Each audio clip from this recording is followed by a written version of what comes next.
Viewers আসসালামু আলাইকুম। আছি বান্দরবনের নীলাচল যে পর্যটন কেন্দ্রটির সামনে একেবারে মাঝখানে যে ভিউ পয়েন্ট কিংবা লাংরা নামক স্থান যে ছবি তোলার জায়গাটি, সেই জায়গায় আপনারা দেখতে পাচ্ছেন এর পাশেই আছে কিন্তু ওয়াচ টাওয়ার, অর্থাৎ এদিকে একেবারে উপরে উঠে এটা আরও সুন্দরভাবে দেখা যায়। আর এদিক থেকে যদি আমি আপনাদেরকে দেখাই তাহলে দেখতে পাচ্ছেন এখানে ফটো সেশন চলতেছে সাধারণ। আর এই হচ্ছে আজকে আমি সেলফি স্টিক আনতে হাত দিয়ে দেখানোর চেষ্টা করতেছি।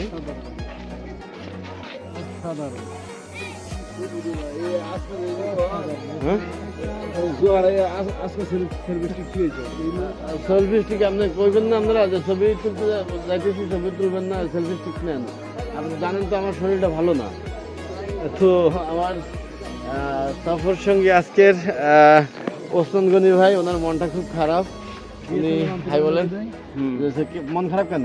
না ভাই, আসলে মন খারাপ সবচেয়ে যে কারণে বেশি মন খারাপ সেটা হচ্ছে আমাদের ট্যুর গাইড যিনি আছে উনি অত্যন্ত অসুস্থ, ঠিক আছে, ওনার 2 নম্বর লাইন ডাইরেক্ট হয়ে গেছে, তার জন্য বেশি মন খারাপ। এরপরে এরপরে আরেকটা বিষয় হলো ওনার শারীরিক অসুস্থতার কারণে ওনার স্মৃতিশক্তিও লোপ পেয়ে গেছে আজকের দিনের জন্য, যে কারণে সেলফি স্টিক বা আরো আনুষঙ্গিক যে ইনস্ট্রুমেন্ট আছে এগুলো নিয়ে আসতে পারে নাই।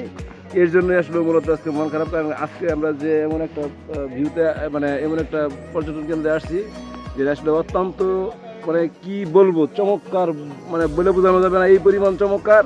কিন্তু সবচাইতে খারাপ অবস্থা হচ্ছে যে আমাদের কাছে কোনো ইনস্ট্রুমেন্ট নাই, ঠিক আছে। এই মুহূর্তে আমরা এগুলো যে ধারণ করব, হ্যাঁ, ভবিষ্যতের জন্য বা শেয়ার করবো কারোর সাথে আমাদের আনন্দটা। ধন্যবাদ। আমরা ইনশাল্লাহ আবারও এরকম ট্যুর করবো এবং আমরা এভাবে আসবো। আর রোজ ভাই, আজকের মনোভাব নিয়ে আপনি একটু কথা বলেন। ভাই অসাধারণ অসাধারণ, আসলে এটা এটা এটা ভাষায় বা মুখে বললে বর্ণনা করা যাবে না। এটা সৃষ্টির এত সৃষ্টির সেরা যে আমাদের দেশে, আমাদের বান্দরবন জেলায় যে এত সুন্দর একটা ভিউ, যেটা আমরা দেখতে পাচ্ছি যে একটা পুরো শহরটা মনে হচ্ছে একটা মেঘের ভিতর দাঁড়িয়ে আছে, মেঘটাকে গিলে খাচ্ছে একটা শহরটাকে। এই ভিউটা, এই অসাধারণ যে সিনারি, এটা কখনো নিজ চোখে ছাড়া এটা বর্ণনা করা সম্ভব না। এই জন্যই আমি আমার কলিগ এবং যে কামরুজ্জামান ভাই এবং উসমান গনিকে অবশ্যই ধন্যবাদ জানাবো যে এরকম সুন্দর একটা ভিউতে আমরা আসতে পারছি।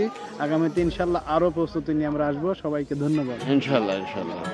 তো দেখতে পাচ্ছেন আসলে সৃষ্টি যদি এমন হয়, স্রষ্টা কত সুন্দর, যে এটাই আসলে আমাদের ভাবা উচিত যে আমরা আসলে যখন কোনো ভিউ পয়েন্টে যাই, আজান দিতেছে, আমি কথা শেষ করব, যখন আমরা কোনো ভিউ পয়েন্টে যাই তখন আমাদের এতটাই ভাবা উচিত যে মহান আল্লাহর সৃষ্টি এত অসাধারণ আর এত সুন্দর হলে তিনি সেই মহান সৃষ্টি কত সুন্দর, সুবহানাল্লাহ। তো আসলে সময় হলে ঘুরবেন, ঘুরতে আসবেন, এসে এগুলো অবলোকন করবেন। ধন্যবাদ। আসসালামু আলাইকুম।